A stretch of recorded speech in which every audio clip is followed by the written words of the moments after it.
முத்தமிழ் முருகன் மாநாட்டு ஆய்வரங்கத்தில் முருகனை பற்றி வெவ்வேறு விதமான கதவுகள் திறந்துக்கிட்டே இருக்கு. அதில் ஒரு கதவு தான் நாம் இப்போ பேச போகக்கூடிய ஆய்வாளர் ராகுல். அவர் வேலன் வெறியாட்டு மரபும் தொடர்ச்சியும் அப்படிங்கிற தலைப்பில் ஒரு ஆய்வு கட்டுரையை இன்னைக்கு சமர்ப்பிச்சிருக்காரு. அதில் என்ன முடிவுகள் கிடைக்குது, நாம் அவனுக்கு என்ன புது தகவல் கிடைக்குதுன்னு தெரிஞ்சுப்போம். உங்கள் ஆய்வில் என்னெல்லாம் ஒரு முருகனை சார்ந்து முருகன் நெருங்கிறதுக்கோ அல்லது முருகனை மறுத்து வேறொன்றா புரிஞ்சுக்கிறதுக்கோ என்ன மாதிரியான முடிவுகள் கிடைச்சிருக்கு? வணக்கம். முதல்ல இந்த மாநாட்டை ஏற்பாடு செஞ்ச தமிழக அரசுக்கு மிகப்பெரிய நன்றி. ஏன்னா தமிழர் மெய்யில மீட்டுருவாக்கம் பண்றதுக்கான முக்கியமான ஒரு மாநாடு இந்த மாநாடு. இந்த மாநாட்டில் நான் சமர்ப்பித்த கட்டுரைன்றது வேலன் வெறியாட்டு மரபும் தொடர்ச்சியும். என்னன்னா நம்மளுடைய முருகு அவர் தொல்காப்பியம் தொடங்கி சங்க இலக்கியத்தில் அதிகமாக குறிஞ்சி நிலத்தில் பேசப்பட்ட ஒரு கடவுள். அதில் முழுக்க இயற்கை சார்ந்த ஒரு கடவுளாக மட்டும்தான் அங்கே பதிவு செய்யப்பட்டிருக்கார் முருகன். எந்தவித புராண கருத்துக்கும் அந்த பாடல்களில் இடம் இல்லை. பின்னாடி வந்த திருமுருகாற்றுப்படை பரிபாடல் மட்டும்தான் கலித்தொகை. இந்த 3 நூல்கள் தான் முருகனை புராண கதைகளோட கனெக்ட் பண்ணுது. மற்றபடி வேற எந்த அகநானூறு புறநானூறு ஐங்குறுநூறு வேற எந்த நூல்களும் புராண கதையோட முருகனை சேர்க்கல. பின்னாடி நாட்களில் ஒவ்வொரு கதைகளா புராண கதைகளை முருகன் மேல திணிச்சு கடைசியில முருகன் ஒரு அந்நியப்பட்ட கடவுளை தான் பல பேருக்கு எளிய மக்களுக்கு மாறி போயிட்டாரு. ஏன்னா அவரை பத்தி சொல்லப்படும் கதைகள் எளிய மக்களுக்கான கதைகள் கிடையாது. ஏன்னா ஒரு கடவுள் என்பது இயற்கையோடு இருந்தா உருவாகணும். ஆனா முருகனுக்காக இப்ப சொல்லப்படும் கதைகள் எதுவுமே இயற்கையோட கலந்த கதைகள் கிடையாது. இப்போ நான் சொல்ல வர்றது என்னன்னா, சங்க காலத்தில் இருந்த முருக வழிபாடை நம்ம மீட்டுருவாக்கம் பண்ணணும். அது முழுக்க இயற்கை சார்ந்த வழிபாடு, எந்த புராண கதைகளும் இல்லாத ஒரு வழிபாடு. அந்த வழிபாடை மீட்டுருவாக்கம் பண்ணி தமிழருக்கான மெய்யில அதை நம்ம முன்னெடுக்கணும், மக்கள்கிட்ட கொண்டு போய் சேர்க்கணும். அதுதான் உலக அளவில் முருகனை கொண்டு போய் சேர்க்கறதுக்கான ஒரு வழி. இது இல்லாம புராண கதையோட குப்பை கதைகளை சேர்த்து முருகனை கொண்டு போய் சேர்த்தா வருங்கால தலைமுறை, அறிவியலோட சிந்திக்கிற தலைமுறை அதை புறந்தள்ளிட்டு போயிட்டே இருப்பாங்க. அதனால இயற்கை சார்ந்த முருகனை நம்ம மீட்டுருவாக்கம் பண்ணணும். இல்லை, இயற்கை சார்ந்து முருக வழிபாடு வந்த வழி என்ன, எப்படி என்னவாக வந்தது, என்னவாக இருந்தது, அப்புறம் எப்படி புராணங்கள் சேர்க்கப்படும்? ஆதி காலத்துல மக்களுடைய கடவுள் நம்பிக்கை மக்கள்கிட்ட கடவுள் நம்பிக்கை எப்படி உருவாகுதுன்னா பயத்தின் அடிப்படையில் தான் உருவாகுது. அந்த பயம் காலப்போக்கில் என்ன ஆகுது அப்படின்னா அவங்களே கடவுளை வணங்குறதுக்கான ஒரு தூண்டுதலை உருவாக்கி கொடுக்குது. பின்னாடி நாட்கள் அவங்களே என்ன பண்றாங்க, அந்த பயத்தை வளமைக்கான கடவுளா மாத்திக்கிறாங்க. ஒவ்வொரு கடவுளுமே ஆரம்பத்தில் பயத்தினால வழிபாடு பண்ணது போகி எனக்கு நல்ல வளம் வேணும், எனக்கு நல்ல மழை வரணும், எங்கள் பயிர் நல்லா வளரணும் அப்படின்ற மாதிரி வளமைக்கான கடவுளாக தான் மாறுது. இதில் எந்தவித புராண கருத்துக்களும் கிடையாது. அவங்க நம்பிக்கை, அவங்கள ஒரு வளமையோடு சேர்த்து கூட்டு போகிறதுக்கான ஒரு நம்பிக்கை தான் இருக்குது. இந்த கடவுளுக்கு இடையில ஒரு புராண கதைகளை சேர்த்து அதை ஒரு தரப்புக்கு சாதகமாக அவங்களுடைய தேவைக்காக மட்டும் அதை பயன்படுத்திக்கிறது தான் இங்கே பிரச்சனையே. அது வேண்டாம் தான் நான் சொல்கிறேன். முருகன் என்னவாக இருந்தாரு? எந்த எந்த எந்த பயம் அவர் மேல அவரை கடவுளா மாறினால், அது எப்படி, என்ன உருவகம் அவரை கடவுளா மாறினார்? முருகன் குறிஞ்சி நிலத்தினுடைய கடவுள். அவர் முழுக்க குறிஞ்சி நிலத்துக்கு மட்டுமே உரிய கடவுளா இருந்தாரு. ஆனா அந்த மக்கள் வழிபாடு பண்றதை பார்த்துட்டு மற்ற நில மக்களும் வழிபாடு பண்ண ஆரம்பிச்சாங்க. குறிப்பா முல்லை நில மக்களும் நெய்தல் நில மக்களும் அவங்களுமே முருகனை வழிபாடு பண்ண ஆரம்பிச்சாங்க. இப்ப முருகன் செல்வாக்கு மிக்க ஒரு கடவுளா பின்னாடி நாட்கள்ல மாற ஆரம்பிக்கிறாரு. அந்த செல்வாக்கை சிலர் பயன்படுத்திக்கிட்டாங்க. அதை பயன்படுத்திக்கிறப்பதான் அந்த கதையில புராணங்களை சேர்த்து அவங்களுக்கு தேவைக்கு யூஸ் பண்ணிக்க ஆரம்பிச்சாங்க. இல்ல, இப்போ எல்லா 5 வகை நிலங்களுக்கும் தனித்தனியாக கடவுள் வழிபாடு இருக்கு, தனித்தனி வெவ்வேறு கடவுள் இருக்கும் பொழுது முருகன் எப்படி மற்ற நிலங்கள்ல செல்வாக்கு செலுத்துறாரு? நீங்க பாத்தீங்கன்னா தெரியும், ஐங்குறு பாடல்கள்லயும் அகநானூறு பாடல்கள்லயும் நெய்தல் நில மக்கள் கடற்கரையில இருந்து மணலை எடுத்துட்டு வந்து அவங்க வீட்டு முன்னாடி வச்சு வேலன் வேறியாட்டம் நடத்திருக்காங்க. இப்ப முருகன் குறிஞ்சி நிலத்துக்கு கடவுளா இருந்தாலுமே நெய்தல் நிலத்து மக்களும் முருகனை வழிபாடு பண்ணியிருக்காங்க. அந்த குறிப்புகள் எல்லாமே நம்ம சங்க இலக்கியங்கள் நிறையவே இருக்கு. அதனால ஒரு கடவுளை ஒரு நிலத்தில் உருவானவர் காலப்போக்கில் எல்லா நிலத்துக்கான கடவுளா மாறுறாரு. அப்படி மாறுறப்ப கூட அவர் எந்தவித புராண கதைகளும் இல்லாம இயற்கை தெய்வம் மட்டும்தான் இருந்தாரு. பின்னாடி நாட்களில் தான் ஒரு புராண கதைகளை சேர்த்து அவரை மாத்தி விட்டுட்டாங்க. அதுதான் இப்ப நாங்க வேணான்னு சொல்றோம்.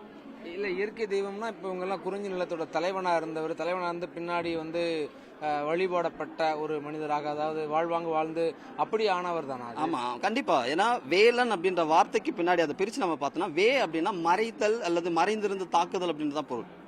மறைத்து வச்சிருக்கிற எல்லா பொருளையுமே நம்ம வேன்ற அடிச்சொல்ல வச்சுதான் சொல்லுவோம். இப்ப வேல் அப்படின்றது மறைந்திருந்து ஒரு விலங்கை வேட்டையாடுறதுக்கு அதுக்காக உருவாக்கப்பட்ட வார்த்தை தான் அது. அந்த மாதிரி உருவான ஒரு தலைவன் தான் வேலன். கையில வேலை வச்சிருக்கிறதால அவர் அழகா இருந்ததால முருகன் சொல்லிருக்கலாம். ஏகப்பட்ட ஹைபோதீசஸ் இருக்கு. ஆனா இதுல இருந்து அவர் இயற்கையா அந்த நிலத்துல இருந்து உருவான ஒரு தலைவன். நம்ம கிட்ட இருக்கிற நடுகள் வழிபாடு இல்ல முன்னோர் வழிபாடு, அந்த அடிப்படையில் உருவானவர் தான் முருகன். அவருக்கும் இந்த புராண கதைகளுக்கும் சம்மந்தமே கிடையாது. பின்னாடி நாட்களில் புராண கதைகளை சேர்த்ததான் பிரச்சனை.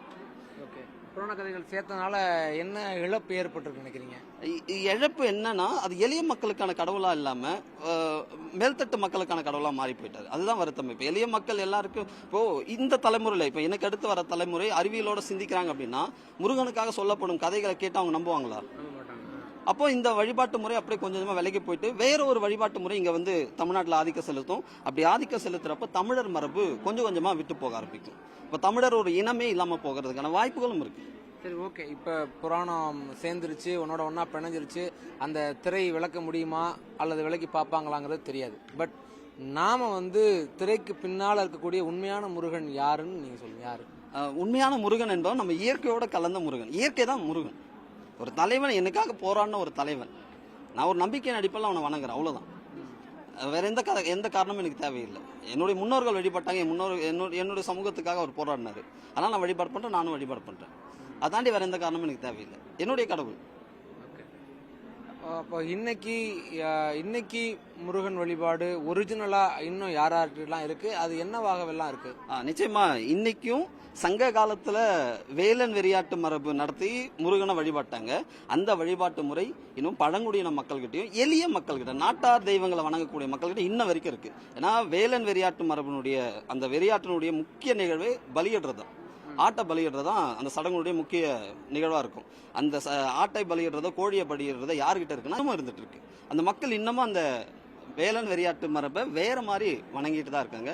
குறிப்பா ஜவ்வாது மலையில வசிக்கக்கூடிய மலையாளி பழங்குடியின மக்கள்கிட்ட பேயோட்டும் சடங்கா இந்த சடங்கு இருக்கு. வேலன் வெறியாட்டு மரபு பேர் வேணா மாறி இருக்கலாம். பட் சங்க காலத்துல என்ன மாதிரியான சடங்கு முறைகளை பின்பற்றினாங்க அதே சடங்கு முறை இன்னமும் பின்பற்றிட்டு இருக்காங்க.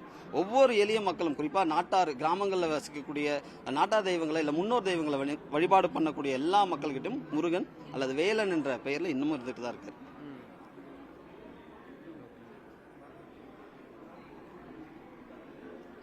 அப்போ இப்போ உள்ள ஜென்ரேஷன் வந்து என்னவாக முருகனை ஒரிஜினலா என்னவாக கனெக்ட் பண்ணிக்கணும்? இப்போ நம்ம தமிழர் மரபு என்ன சொல்லுது அப்படின்னா, இயற்கையோட இயந்த வாழ்வு தான் நம்ம தமிழர் மரபு சொல்லுது. குறிப்பா சங்க இலக்கியங்கள். ஏன்னா தமிழ் வரலாற்றுல 2000 கால வரலாற்றுல சங்க இலக்கியங்கள் முழுசா இல்லைனாலும் ஓரளவுக்கு மக்களை பத்தி பேசின இலக்கியங்கள். அதுல அமானுஷ்ய கதைகளுக்கு இடம் இல்லை. சில இலக்கியங்கள் இருக்கலாம், திருமுருகாற்றுப்படை, பரிபாடல், அந்த மாதிரி இலக்கியங்கள் இருக்கலாம். ஆனால் அகநானூறு, புறநானூறு மாதிரியான பழமையான இலக்கியங்களை அமானுஷ்ய கதைகளுக்கு இடமே கிடையாது. ஒரு புலவன் அவன் காதலை கேட்டது, கண்ணால பார்த்தது, அவன் உணர்ந்ததை மட்டும் தான் கவிதையாக எழுதியிருப்பான். அந்த நம்பிக்கைகள்ல எந்தவித மூட நம்பிக்கைகளுக்கு இடம் இல்லை. இப்போ முருகன் கிட்ட இருக்கிற மூட நம்பிக்கை அவங்க ஒவ்வொருத்தரோட பார்வை பொறுத்து அது மாறும். அது புராண கதைகள் சேர்ந்ததான் நான் மூட நம்பிக்கைன்னு சொல்றேன். அந்த கதைகள்லாம் நீக்கிட்டு முழுக்க இயற்கை சார்ந்த ஒரு கடவுளா மாற்றி இயற்கையை நம்ம வணங்க ஆரம்பிப்போம். ஏன்னா சங்க காலத்துல 5 நிலங்களின் அடிப்படையில் தான் வாழ்ந்தாங்க. ஒவ்வொரு நிலத்துக்குமே ஒவ்வொரு கடவுள் இருந்தாங்க. அந்த கடவுள் என்பது ஒரு கருப்பொருளை உணர்ந்த ஒழிய முக்கியமான காலில் இருக்க மாட்டாங்க. இப்போ தொல்காப்பியம் அழகா என்ன சொல்லுன்னா, இந்த உலகம் எப்படி தோன்றுச்சு அப்படின்னு கேட்டா 5 எண்ணையின் மயக்கம் தான், 5 பூதங்களின் மயக்கம் தான் இந்த உலகம் சொல்லுது. இந்த கருத்தை தான் நம்ம அடுத்த தலைமுறைகிட்ட கொண்டு போய் சேர்க்கணும். நம்ம முன்னோர்கள் அதை தான் பண்ணாங்க. பின்னாடி இடையில வந்த ஆட்கள் வேணா புராண கதையில திணிச்சிருக்கலாம். ஆதி காலத்து மக்கள் தொல்காப்பியம் உட்பட சங்கம் இலக்கியம் உட்பட அறிவியலா தான் சொல்லி கொடுத்தாங்க. இந்த உலக தோட்டத்துக்கும் கடவுளுக்கும் சம்மந்தம் இல்லைன்னு தொல்காப்பியர். பஞ்சபூதங்கள் சேர்ந்து உருவான மயக்கம் தான் இந்த உலகம் சொல்லிட்டு போயிட்டாரு. அவர் கடவுளால தான் இந்த உலகம் தோற்றுவிக்கப்பட்டது, மனிதர்கள்லாம் கடவுளால தான் தோற்றுவிக்கப்பட்டாருன்னு அவர் சொல்லல. இந்த மரபை தான் நம்ம அடுத்த தலைமுறைக்கு கொண்டு போய் சேர்க்கணும். இப்படி கொண்டு போய் சேர்த்ததான் இந்த தமிழ் நிலத்துல சமத்துவம் உருவாகும். அது தமிழர் மெயிலோட சமத்துவத்தை நம்ம கொண்டு வரணும். இதுதான் எங்களுடைய நோக்கமா இருக்கு. புராணம் சொல்றது முருகன் வந்து சிவன் பார்வதியுடைய பிள்ளை மகன் அப்படின்ற மாதிரி கனெக்ட் பண்ண சொல்றீங்க. ஒவ்வொரு கதைகளும் ஒவ்வொரு பெயர்களுக்கு பின்னாடியுமே ஒரு புராண கதைகள் இருக்குல்ல. ஒரு சில கதைகளை படிக்கிறப்போ நமக்கே ரொம்ப மோசமான எண்ணங்கள் வருது. என்ன இப்படி ஒரு கதை சொல்லி வச்சிருக்காங்க, அதை நான் பொதுவெளியை சொல்ல விரும்பல. விருப்பங்களுக்கும் புத்தகங்கள் இருக்கு, இணையத்தில் தேடினாலே கிடைக்கும். அந்த ஒவ்வொரு பேருக்கான காரணத்தை தேடி படிக்கிறப்போ மோசமான காரணங்கள் இருக்கு.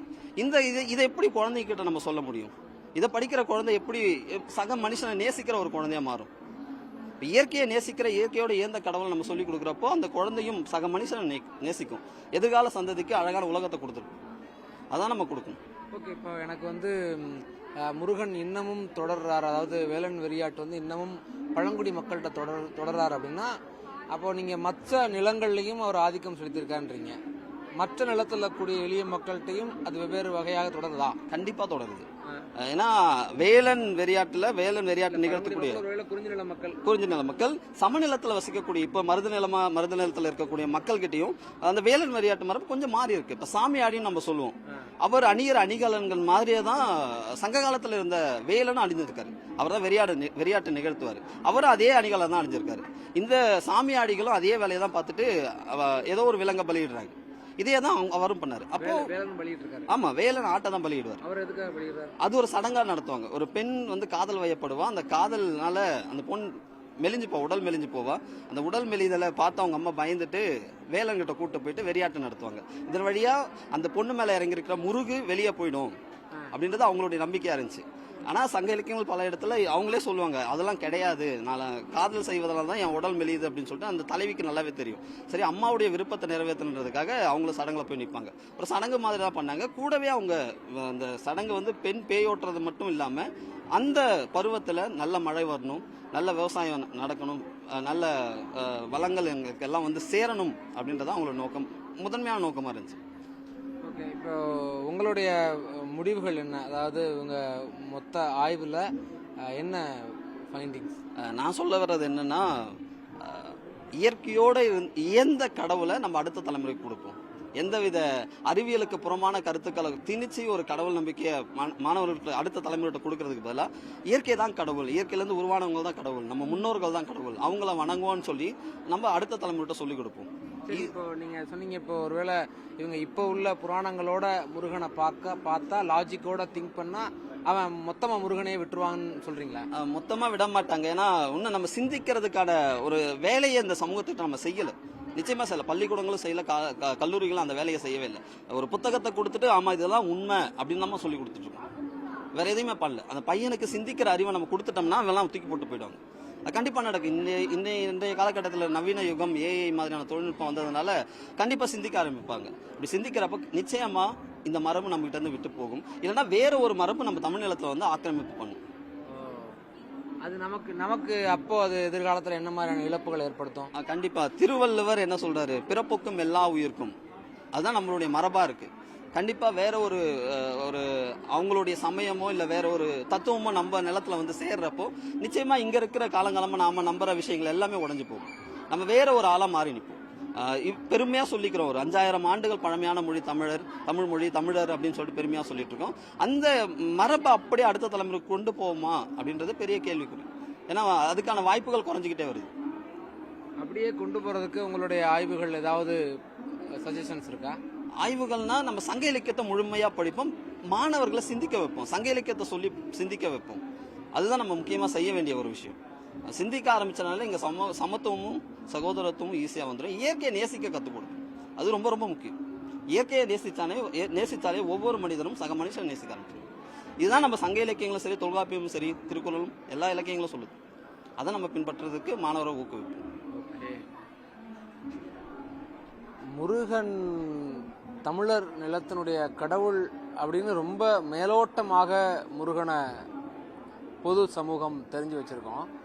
ஆனால் இப்போ இவருடைய ஆய்வு வந்து வேலன் வெறியாட்டு வழியா முருகன் உண்மையில் என்னவாக இருந்து இப்போ அவர் என்னவாக நீடிக்கிறார், அந்த வழிபாட்டினுடைய நீட்சி என்னவாக இருக்கு, அடுத்த தலைமுறைக்கு என்னவாக முருகன் போய் சேரணும் அப்படிங்கிற ஒரு கவனம் இவருடைய ஆய்வில் இருக்குது.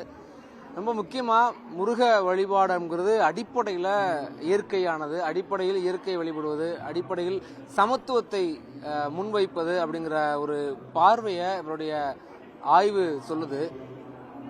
மறுபடியும் முருகன் மாநாட்டு ஆய்வரங்கம் இன்னொரு புதிய கதவை முருகன் சார்ந்து திறந்து விட்டுருக்கு அப்படின்னு தான் நம்ம தெரிஞ்சுக்க வேண்டியது இருக்கு.